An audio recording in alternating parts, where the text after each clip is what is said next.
안식일이 지났을 때 막달라 마리아와 야고보의 어머니 마리아와 살로메는 가서 예수께 발라드리려고 향료를 샀다. 그래서 일해의 첫날 새벽 해가 막 돋은 때에 무덤으로 갔다. 그들은 누가 우리를 위하여 그 돌을 무덤 오기에서 굴려내 주겠는가 하고 서로 말하였다. 그런데 눈을 들어서 보니 그 돌덩이는 이미 굴러져 있었다. 그 돌은 엄청나게 컸다.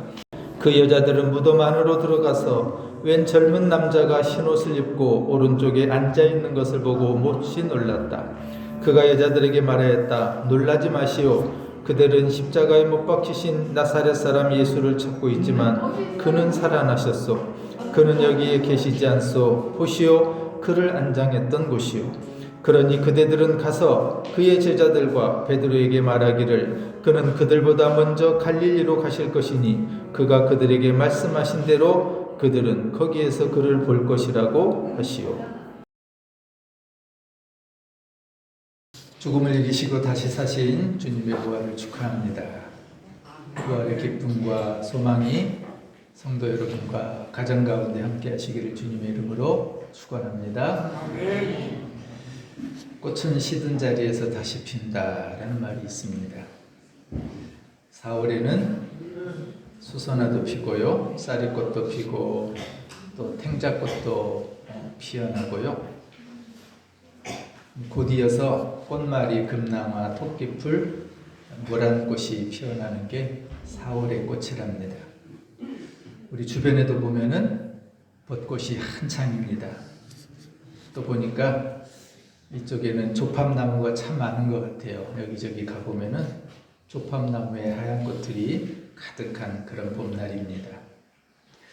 분명 지난해에 가지마다 찬란한 꽃을 피웠던 그런 나무와 꽃들이 다 떨어졌는데도요, 새봄이 되어서 어김없이 그 시든 자리에 다지꽃이 피어나고 있습니다.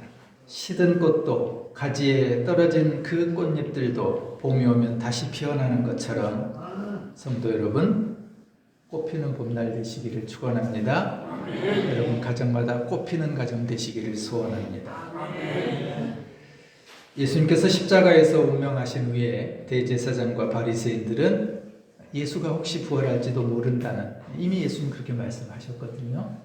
믿지는 않았지만 혹시 그런 일이 일어날 수도 있다라고 하는 불안과 두려움에 쌓여서 예수님을 돌무덤에 안장을 하고 난 다음에 커다란 돌로 봉인을 해버립니다.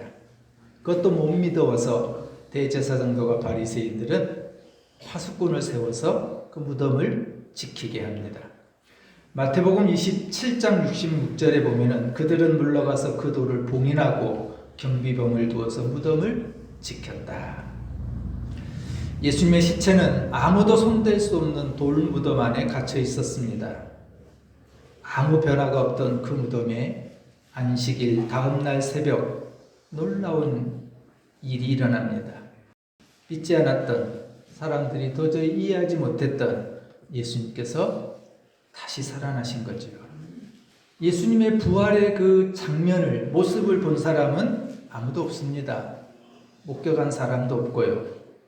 사람들은 나중에 가서야 부활하신 예수님을 만났을 뿐입니다. 오늘 본문의 1절의 세 번역이 이렇게 기록해 두고 있습니다. 안식일이 지났을 때 막달라 마리아와 야고보의 어머니 마리아와 살로메는 가서 예수께 발라드리려고 향료를 샀다. 예수님의 부활은 예수님을 사랑했던 여인들이 처음으로 보게 되지요.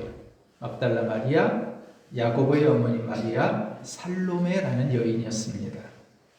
이들은 주님을 뜨겁게 사랑했던 여인들입니다. 그래서 목숨을 걸고 그 무덤에 찾아간 거예요. 여인들이 부활을 믿지는 않았습니다. 그들이 찾아간 이유는 예수님에 대한 사랑 때문이었습니다.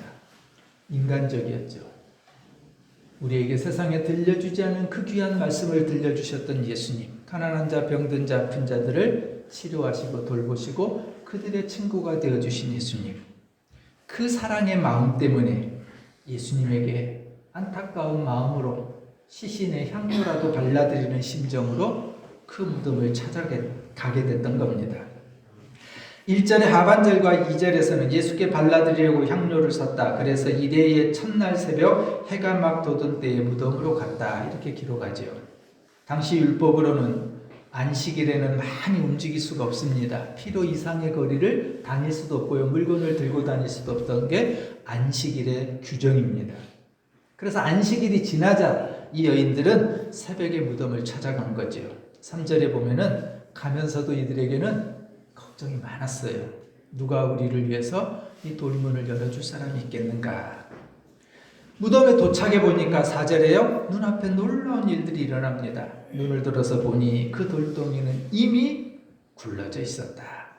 예수님 가다 놨던 그 무덤이 막았던 큰 돌이 걱정하고 갔는데 누가 이 돌을 좀 굴려줄 수 있을까라고 갔는데 가서 보니 이미 그 돌문이 열려 있는 거예요. 지키고 있던 경비병도 보이지 않고요.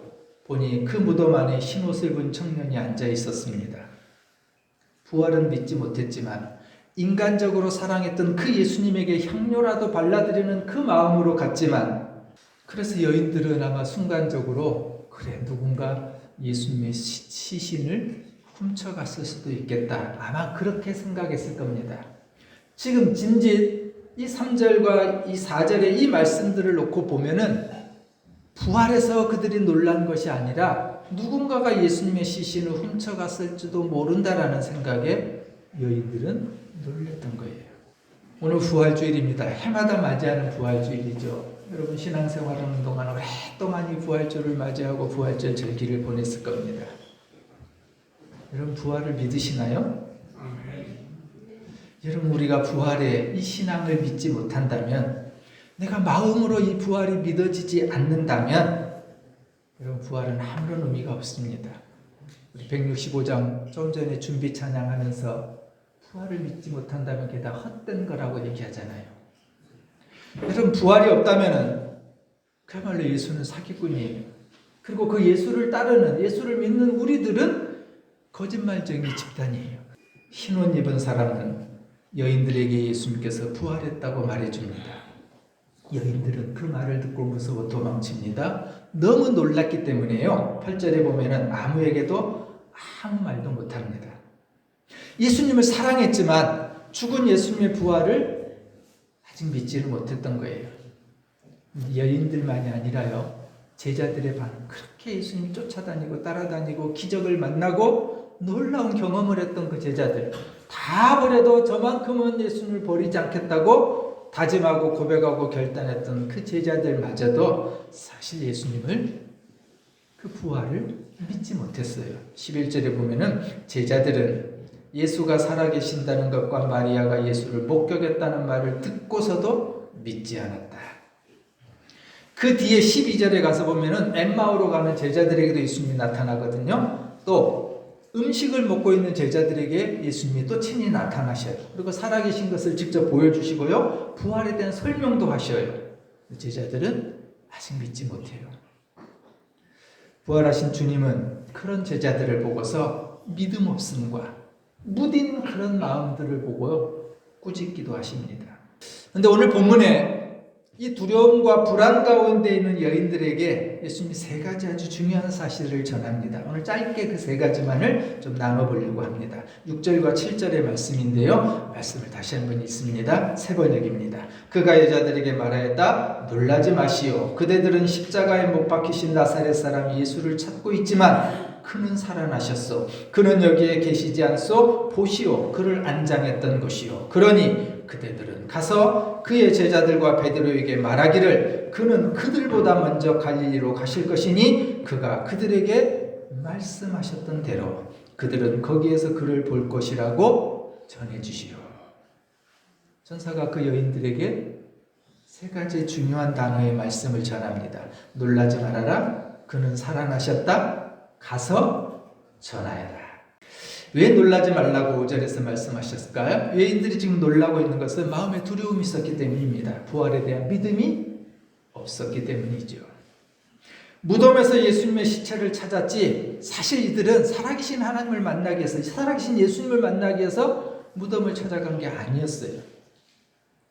여러분 이 말씀을 우리에게 적용해 볼까요? 행여 여러분 불안하십니까? 어떤 걱정 때문에 내 마음에 평안이 없고 답답하시다면 여러분 오늘 예수님의 이 말씀, 천사가 전해주는 이 말씀을 나의 믿음에 나에게 적용해 보시기 바랍니다. 믿음을 구하라는 겁니다. 요한복음 14장 1절입니다. 너희는 마음에 근심하지 말아라. 하나님을 믿으니 또 나를 믿으라. 부활의 아침, 예수님은 여인들에게 천사의 입을 통해서 놀라지 말아라. 믿음을 구해라고, 믿기만 해라고 그렇게 말씀합니다. 사랑하는 여러분, 아직 행여나 이 부활이 성경의 말씀으로 기록된 것으로 내가 인정하지만 내 마음으로 고백되고 믿어지지 않는다면 부활의 믿음을 구하시는 여러분 되시기를 소원합니다.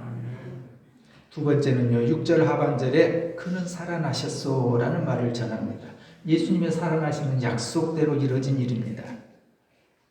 주님은 2000년 전에만 살아난 것이 아니라 사랑하는 여러분, 지금도 주님은 살아계심을 믿습니다.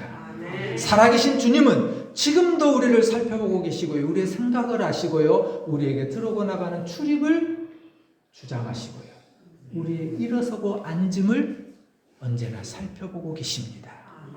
주님은 죽으심으로 끝나는 것이 아니라 부활하셔서 지금도 우리를 보고 계시다는 사실을 믿으시기 바랍니다. 천사가 전하는 메시지의 핵심은 그겁니다. 그는 살아나셨어. 단지 다시 살아났다라는 사실만이 아니라 살아나신 그분은 우리를 속속들이 보고 계시고 알고 계시고 우리를 돕기를 소원한다는 사실입니다. 사랑하는 여러분, 부활하신 주님은 나의 전부를 알고 계십니다. 나의 모든 형편을 가장 좋은 길로 지금도 인도해 주시기 위해서 부단히 우리에게 찾아오 주시고 우리의 마음을 두드리시고 함께 가자고, 내 손잡고 가자고 지금도 손 내밀고 계시는 부활의 주님이십니다. 사랑하는 여러분, 이 주님이 내 인생의 주인이라고 하는 사실을 믿는다면 그것이 부활신앙입니다. 세 번째는요, 7절에 가서 전하라 그럽니다. 천사는 예수가 여기 계시지 않기 때문에 제자들에게 가라고 하지요. 여인들은 죽은 시신의 예수님의 몸을 만나러 왔습니다. 제자들도 예수님께 나타났지만 그들은 믿지를 않았습니다. 오늘 천사는 여인들에게, 제자들에게 가라는 이유는 전에 말씀하셨던 대로 갈릴리에서 그 예수님을 보게 될 것이라고 하는 것을 전하는 겁니다. 예수님은 살아계셨어요. 세상을 다스리시고요, 우리를 보고 계시고요, 우리와 함께 하신다는 사실입니다.